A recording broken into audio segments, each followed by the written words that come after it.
You have to be aware of the external source of validation that dating apps could provide that we really don't need when we've swiped enough.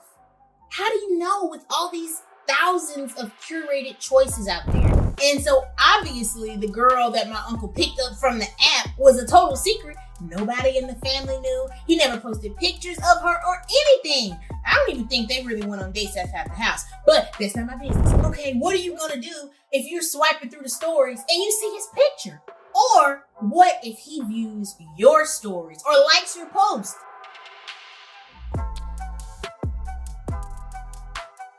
Has dating gotten easier because of the apps, or has it gotten more complicated because there's too many options and people won't commit?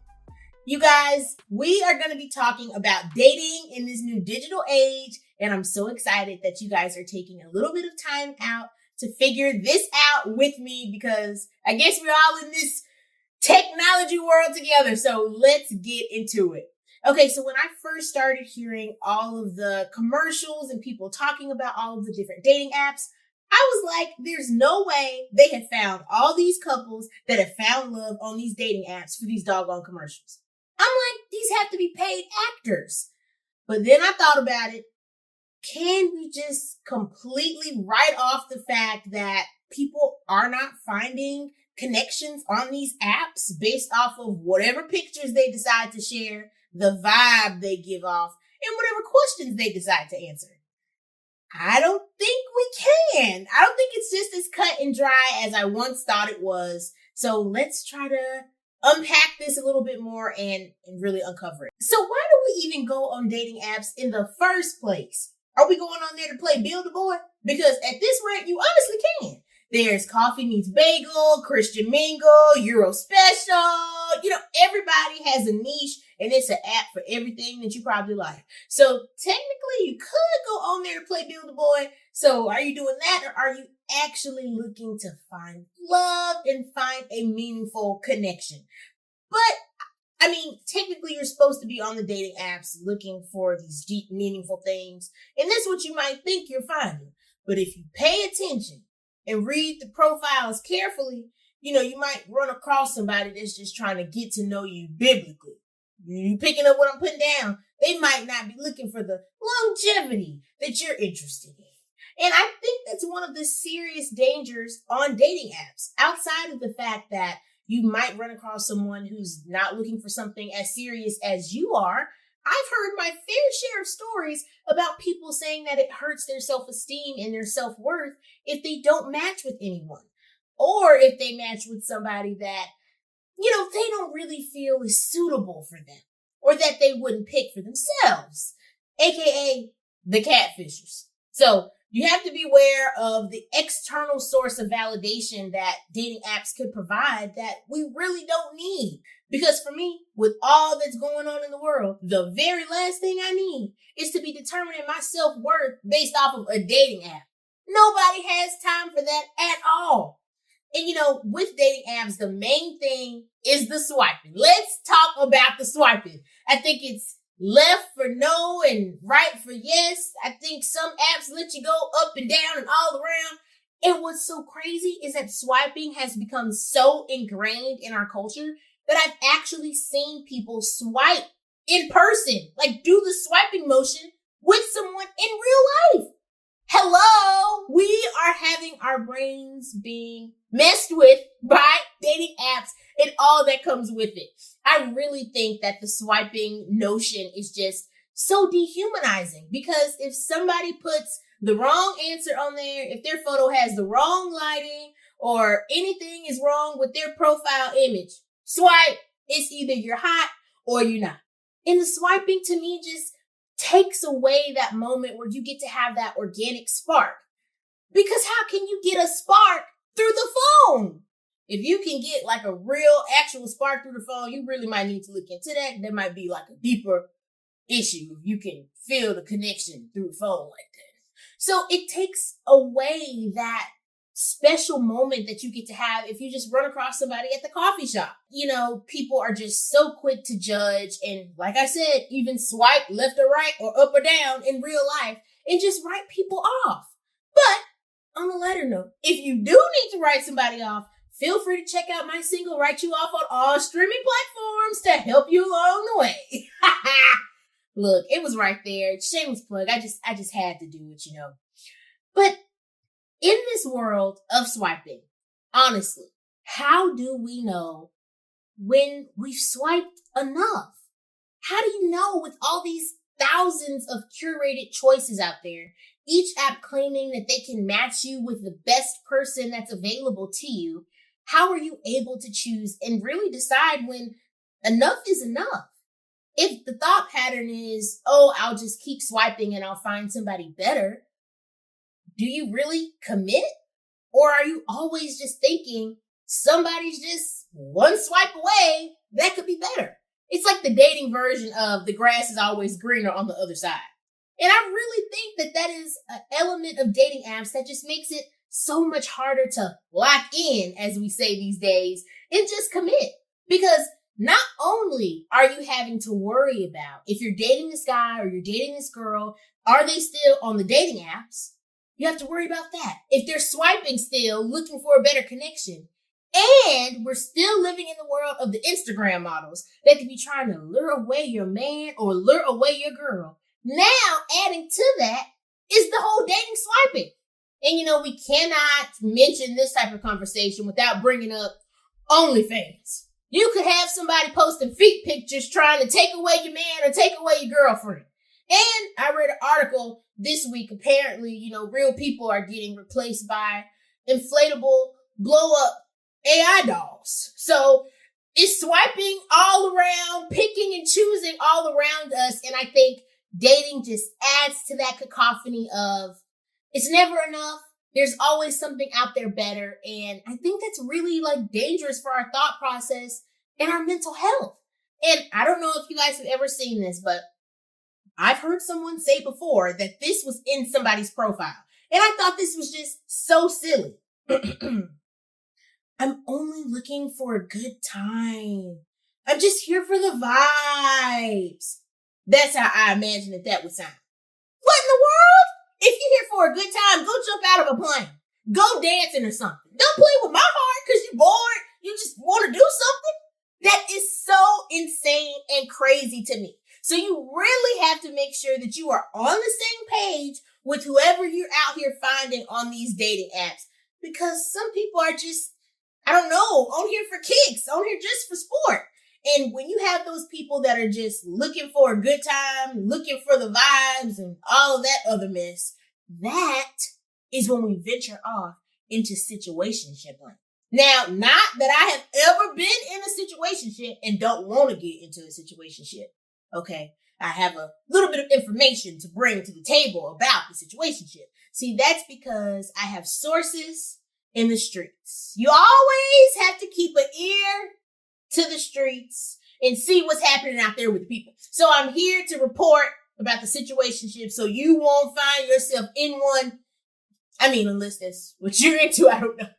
But apparently, a situationship is when you have two people who are basically in a relationship, but they won't commit or use the boyfriend-girlfriend titles. Apparently, it's defined by lots of booty calls and random hangouts. Again, this is not firsthand information, okay? And these situationships also lack the structure of a real relationship because it's just so fly by the night and so random.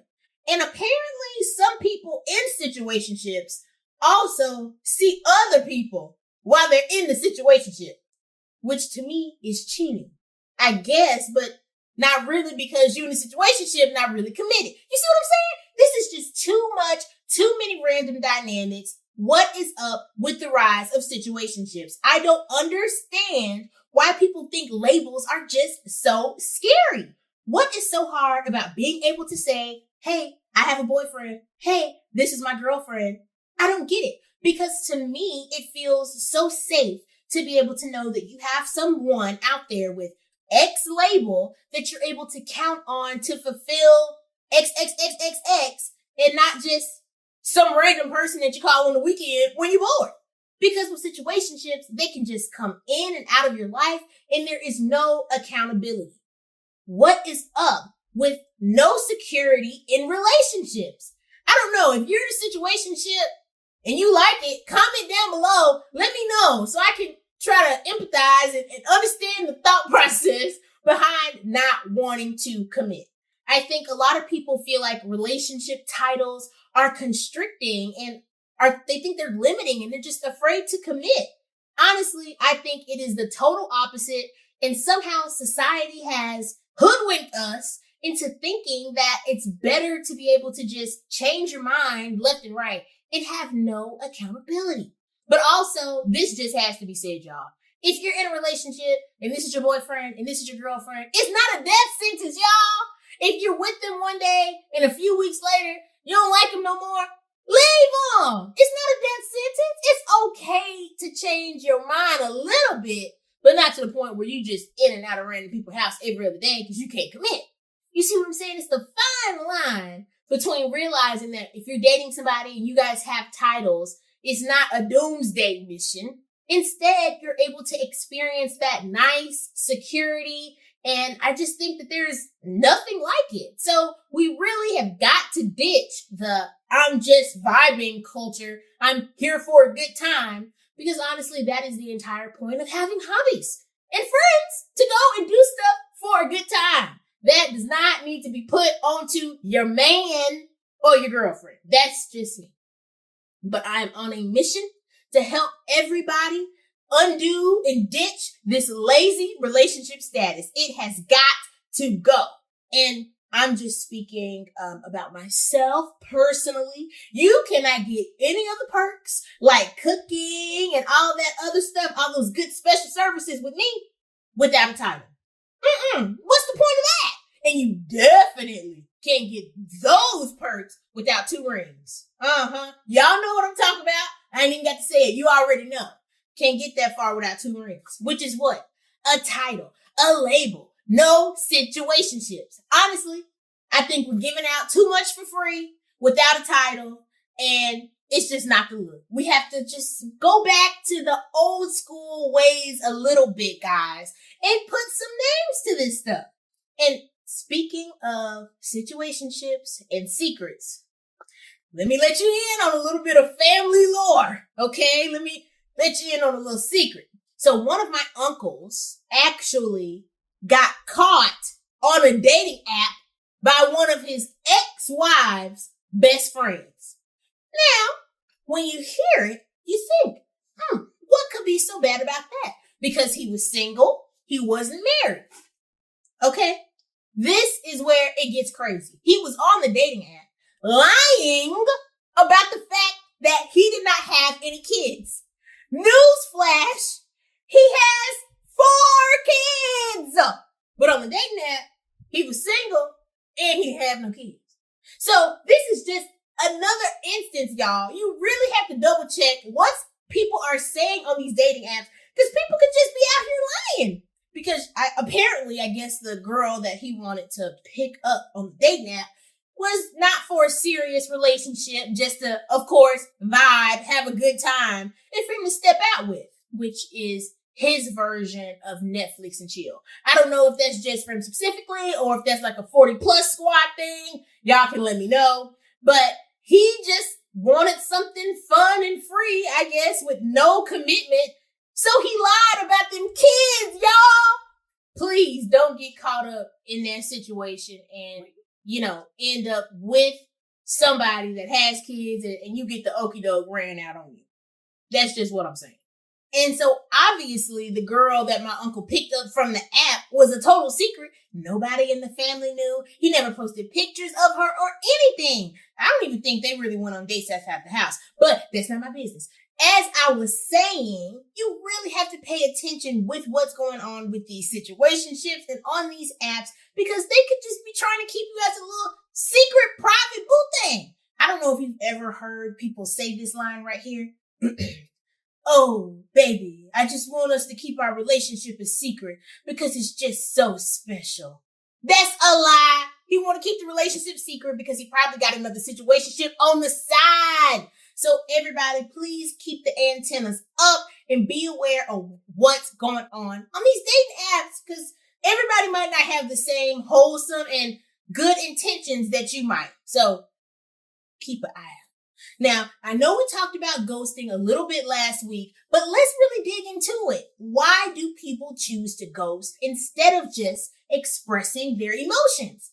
Was everybody just obsessed with Casper growing up?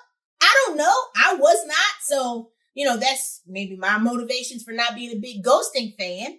But the first thing that comes to my mind about why somebody might choose to be a ghoster is maybe they don't know how to express their emotions and the situation's just gotten too much, and so they just decide to leave.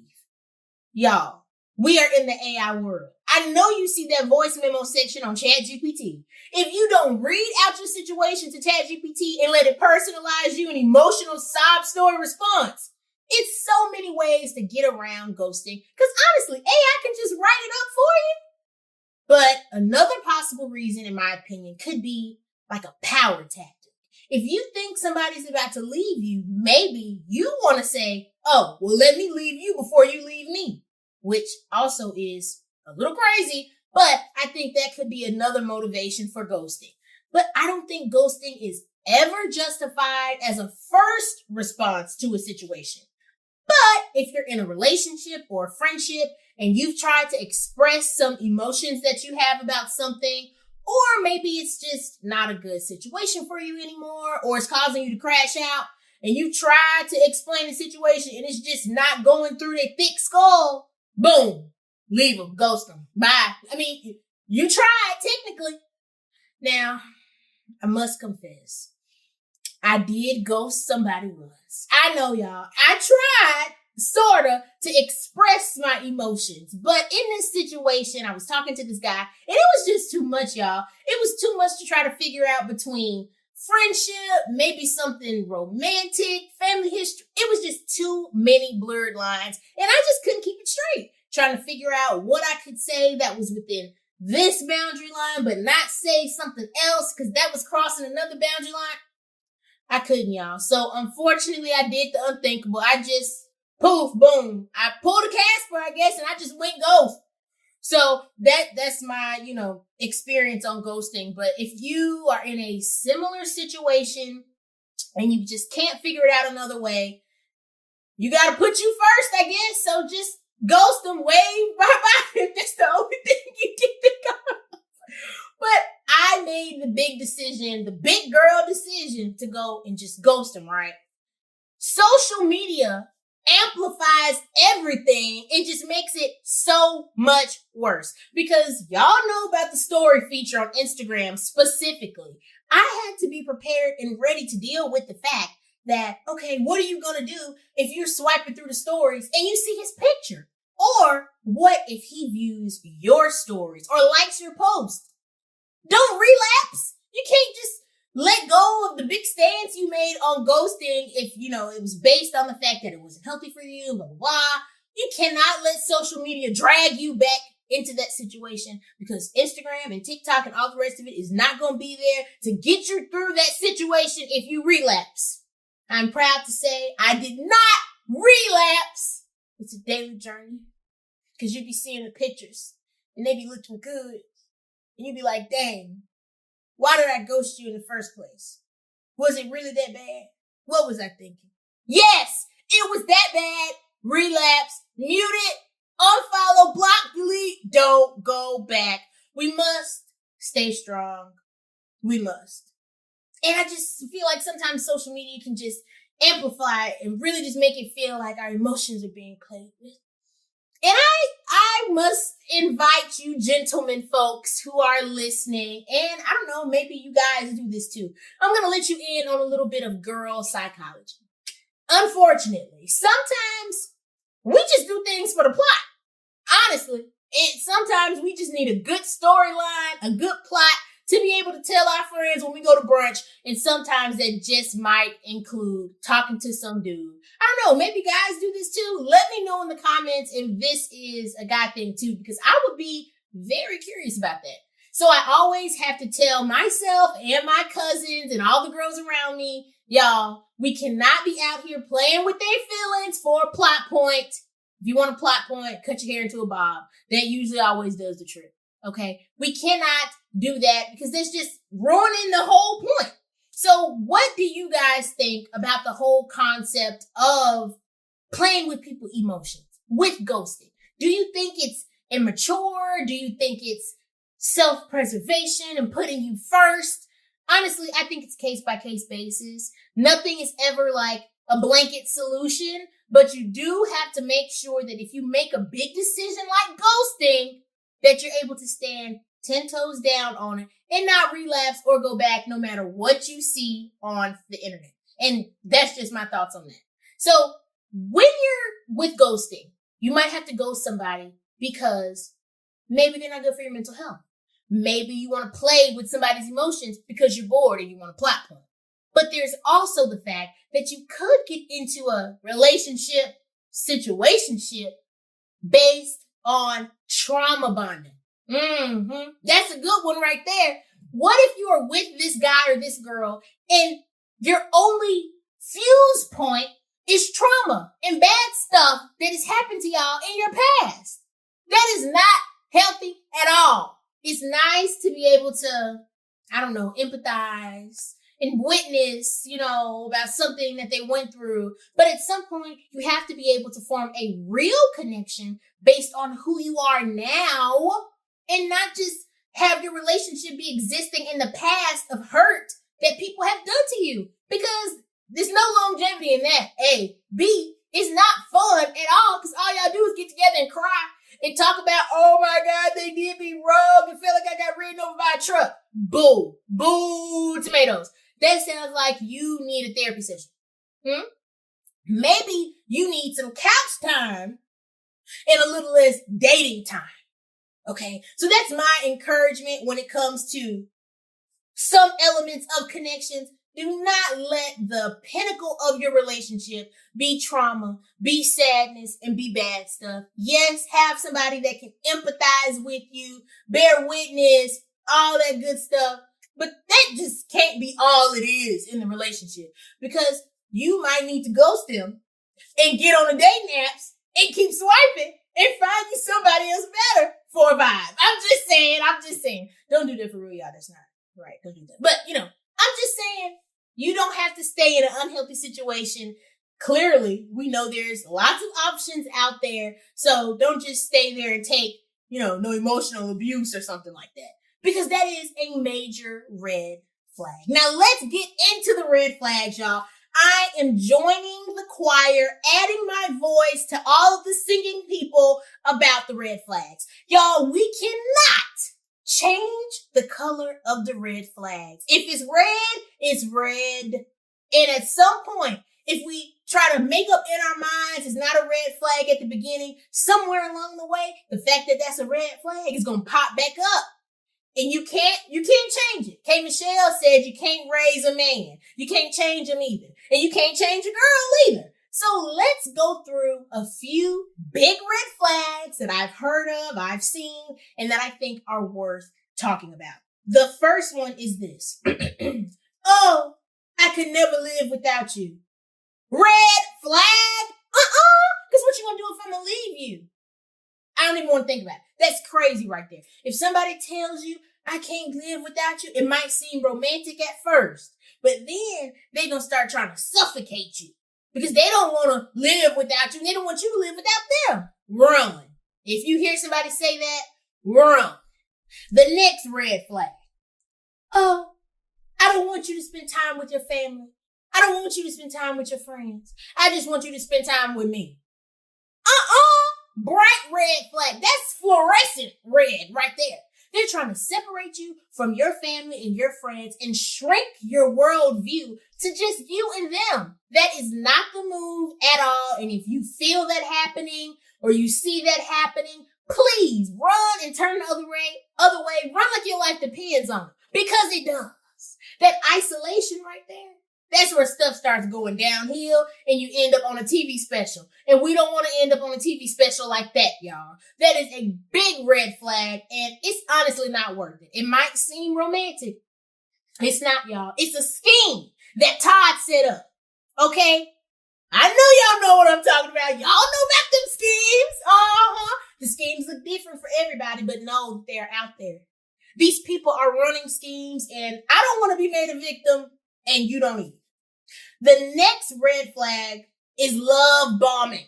I know it might seem cute, overflowing you with so much love and so many gifts at the beginning of the relationship. Here's an example. If you're dealing with this guy, he says, "Oh, let me pay your bills. Let me pay your car. Let me pay your rent," or something like that. Oh no, that is just like the biggest red flag ever known to man on the planet of the earth. Y'all, is not right. It is not right. Because even though it seems like, oh my God, y'all, he trying to take care of me. He wants me to depend on him. He's showing me he's dependable. He is taking away your ability to provide a good life for yourself outside of him. Especially if y'all just dating. You don't have no reason to be trying to put all this extra pressure on him, because you might think, oh, this is such a great way to start this relationship, and then you're going to let all your guards and all your defenses down, and then you're not going to be able to leave him because guess who paying your rent? Him. Guess who paying your car note? Him. So now he can start putting in all type of crazy emotional abuse on you, and you'll stay because you fell for the love bomb, and it blew up your life. All the bombs came and blew up your life. These are serious red flags, y'all. They don't just apply to if you're on the dating apps. They apply for real life, real people dating too. Because at some point you get off the dating apps and you meet IRL, in real life, as the kids say. So please be aware of the dating mess, all the stuff that can come with that, especially the red flags, because they are real. But dating, of course, is such a beautiful experience. But, we just have to keep our wits about ourselves and don't let somebody's good looks or charm or, nice accent. I have to tell myself that, I love a good accent. Don't let the accent fool you and take you away from the important stuff, y'all. Okay, guys, so now I'm coming to my favorite segment, Between You and T. So every time you guys send in those questions on Instagram DMs or TikTok, yes, it's really me reading them, and I'm really excited to answer a few of them today. Okay, here is the first one from Cash Money Sign Samuel. Guess you like the money. Okay, so my man just left me. Oh, wow. And said he needed space. I'm not sure what that means, but he promises he's coming back after he finds himself. Is this my sign to just let go and move on, even if it hurts, because he's so genuine? Well, first of all, thank you for bringing the question to the forum. Leave, in my opinion, because he's leaving you on a break, which is just slick for let me go out and be me and do what I want to do, talk to whoever. So that's slick, by the way. And go find himself? If he can't find himself with you, that lets you know that there is no longevity in that relationship. Now, I don't know if you're just there for a good time, then maybe you want to stay and be there when he comes back. But you have to make him respect you, okay? Let him know that you cannot just be ran over, and you're not just going to be there waiting on him while he goes out and does whatever in the world. There are plenty of other people out there, fish in the sea, and you have to love yourself enough to not let somebody just walk over you and let them go and do whatever. No, in my opinion, in this scenario, ghost them. Boom, leave. Next. This girl, asked for a break. What's up with y'all taking all these breaks? And went back to talking with her ex. Wow. And I don't plan on getting back together. Good for you. Should I give us another try? B. Lee. Well, no. Because on the break, she went and found somebody to occupy herself on her break. And you obviously have already surveyed the land and decided that you don't want to get back together. So as great as she is, she obviously does not value you enough to realize what you bring to the table and went and found somebody to do whatever with and just replace you. So no, do not go back. You put your foot down and decided that you deserve more, which I believe that you do, and don't go back. It is not worth it. Okay? Stand 10 toes down on your self-respect and your dignity and don't go back. Next question. Hey, Trinitee. Here's my question that I would want advice on.